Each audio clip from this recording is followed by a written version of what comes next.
En Afrique, beaucoup de gens croient en la sorcellerie. L'une des superstitions les plus terribles est liée aux malades mentaux. On les considère comme des gens qui sont possédés par le diable. Dans les villages, on les enchaîne. On voit ces gens dans les villes, des fois tout nus, qui fouillent la poubelle pour chercher leur nourriture. Moi aussi, je considérais les malades mentaux comme possédés jusqu'au moment où j'ai perdu mon business. J'étais déprimé et j'étais prêt de me suicider.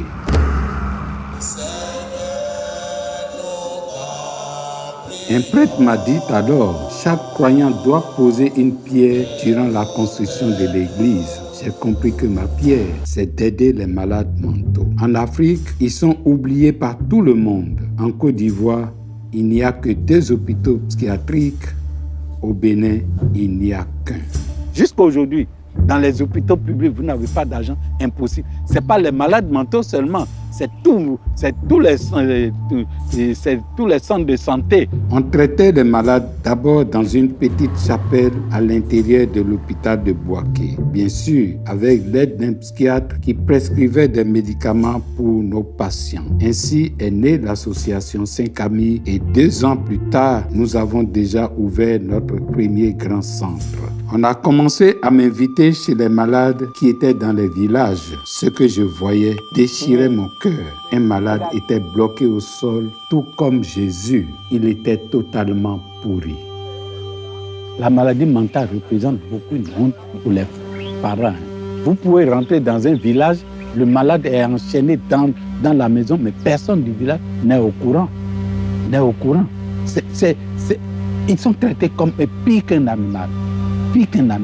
Ces malades, on les envoie dans des camps de prière au lieu de les traiter. Et là-bas, les pasteurs les enchaînaient pour chasser le diable. Il y a des camps où on garde des centaines d'hommes et de femmes pendant des années. On les enchaîne à des arbres. Il faut le frapper pour chasser le diable. Et il doit faire 3 jours par semaine obligatoire, jeûne, forcé, sans manger, sans boire. Les gens ne doivent pas être enchaînés. J'essaie de leur faire retrouver leur dignité d'homme. Julien avait 18 ans quand ses parents l'ont mis au fer jusqu'à poil. Il pensait qu'il était possédé, bien qu'il soit bipolaire. Nous l'avons libéré des fers et commencé le traitement. Quelques mois après, on ne pouvait plus le reconnaître.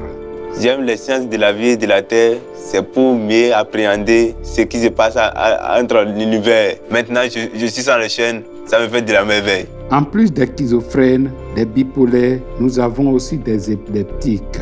En Afrique, ils sont aussi considérés comme possédés. Les gens pensent qu'ils sont contagieux et quand ils font des crises, les gens ont peur de les toucher. On empêche les enfants épileptiques d'aller à l'école. Aujourd'hui, on récupère.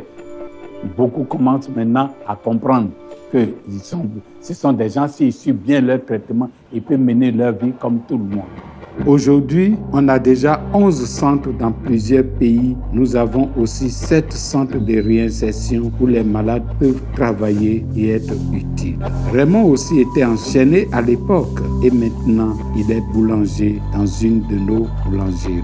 Nous avons des centres où presque tout notre personnel, ce sont nos anciens patients. Julien, par exemple, a été formé par des psychiatres français et maintenant il reçoit d'autres malades.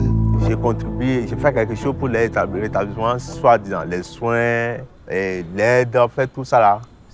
Ça me réjouit au jour le jour. Je me sens motivé au jour le jour et c'est comme ça. L'approche envers les malades mentaux s'améliore peu à peu en Afrique. J'espère que notre travail y a aussi contribué. C'est sûr, nous avons beaucoup de problèmes. Des fois, on ne sait pas où trouver l'argent pour les médicaments. Mais je suis habitué à mettre ma confiance sur la providence. Je sais que Dieu ne laissera jamais ceux qui ont besoin d'aide. Les malades mentaux, généralement, les gens se disent que ce sont des gens perdus. Ils ne peuvent plus rien faire. Donc, lorsqu'ils arrivent, en plus des médicaments, ils voient des gens qui les considèrent, qui les aiment, mais sachant tout en eux. C'est ça là qui est la différence à Saint-Camille. Et c'est pourquoi, c'est un évêque d'ailleurs qui a dit, la Saint-Camille, c'est 100 oasis d'amour.